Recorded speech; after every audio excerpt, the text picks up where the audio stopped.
Cordial saludo, mi nombre es Jair Morales Peña.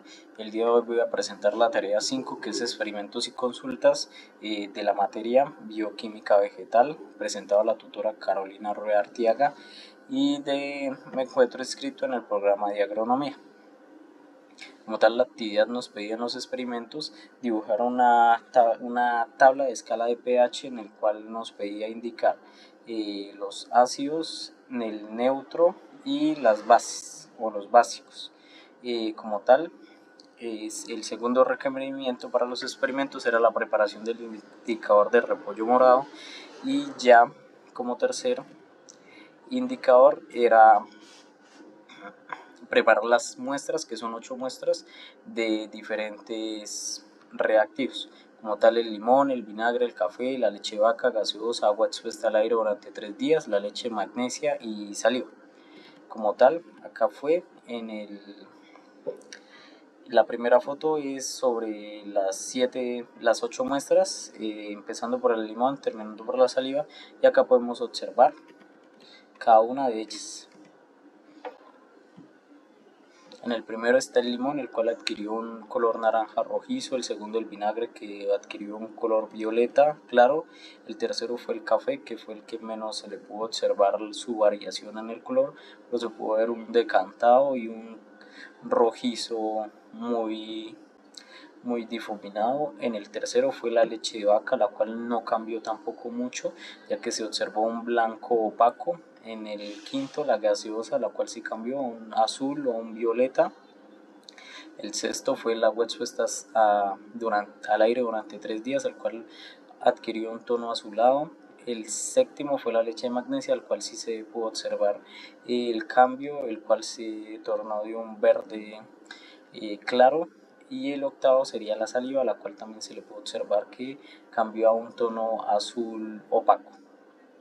Acá en mi tabla de datos, donde recopilé todos los datos de las muestras, en el limón, como pudimos observar, se observó un color naranja rojizo. Esto nos indica que tiene un pH sobre 2 o 3, y lo cual nos indica que su pH es muy ácido. En el vinagre su coloración fue rosa violeta, la cual nos indica que puede estar entre un 3 y un 4, lo cual nos indica que es ácido. En el café casi no se observó bien la variación de color, el cual quedó en un marrón oscuro con un precipitado, y se puede calcular entre un 5 a un 6 su pH aproximado, lo cual nos dice que es ligeramente ácido. En la leche de vaca, como les decía, fue un blanco opaco, lo cual lo sitúa entre un 6.5 a un 6.8, lo cual nos dice que es casi neutro. En la gaseosa fue un rosado claro, un violeta claro.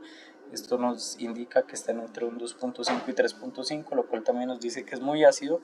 En el agua expuesta fue un azul pálido, lo cual nos lo sitúa entre un 5.5 y un 6, lo cual nos dice que es ligeramente ácido. Y la leche de magnesia nos dio un verde claro, el cual nos lo sitúa entre un 9 y un 10, lo cual nos dice que es básico. También la saliva fue entre un violeta, un azulado, entre 6.8 y 7.4, lo cual nos indica que era casi neutro. Como conclusiones, primero, que el limón y la gaseosa son sustancias más ácidas del grupo, lo cual es porque son menores a 4 en esta escala. Segundo, que el vinagre también es claramente ácido, aunque menos que el limón. Tercero, que el café y el agua expuesta al aire son ligeramente ácidos. Cuarto, que la leche de vaca y la saliva están muy cerca de la neutralidad. Y quinto, que la leche de magnesia es la única sustancia claramente básica o alcalina. También esta parte es de la investigación, que nos decía que indicar la importancia de pH en el suelo. El pH en el suelo es considerado la variable más maestra del suelo, porque afecta directamente a la mayoría de los procesos biológicos, químicos y físicos que influyen en el crecimiento de la planta, y su importancia radica en la disponibilidad de nutrientes en el suelo, en la actividad microbiana, en la fijación de materia orgánica, en la fijación de nitrógeno atmosférico, en la salud general del suelo. Y en la mayoría de las plantas se desarrollan mejor los suelos con un pH ligeramente ácido a neutro entre 6 y 7.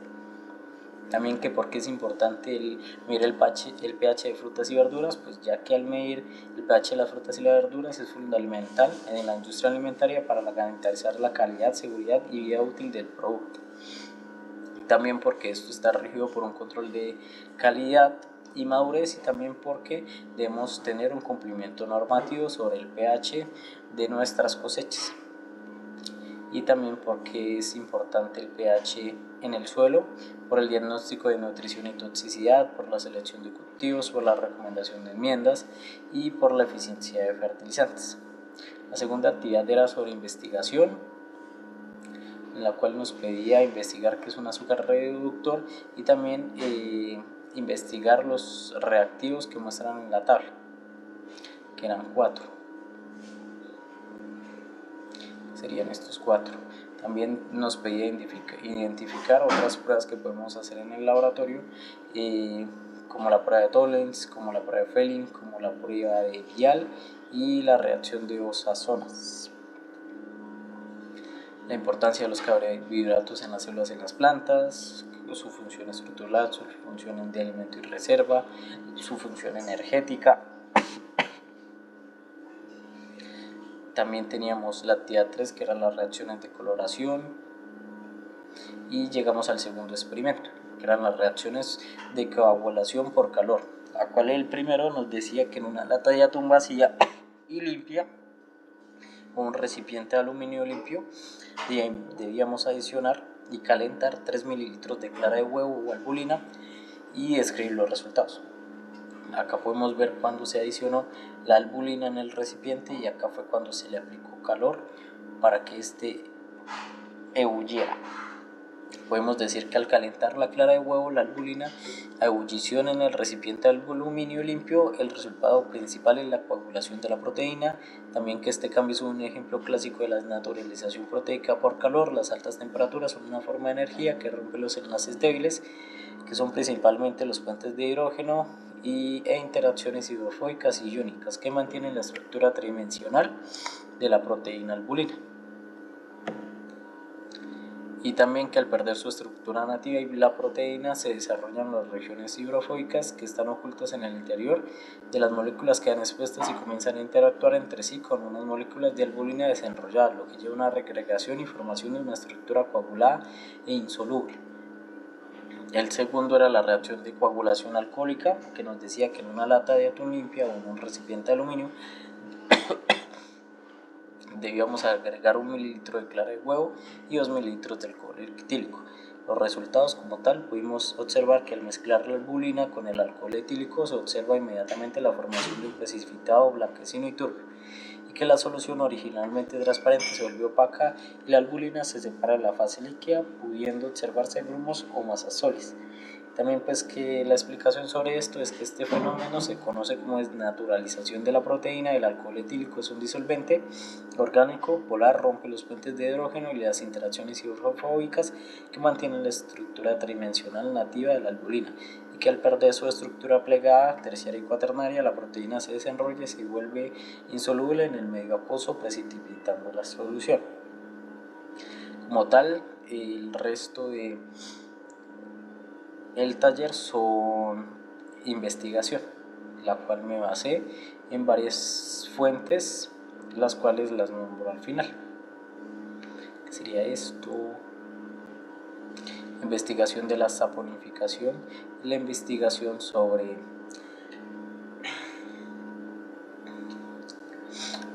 el reactivo de Sudán 3. Muchas gracias por su atención.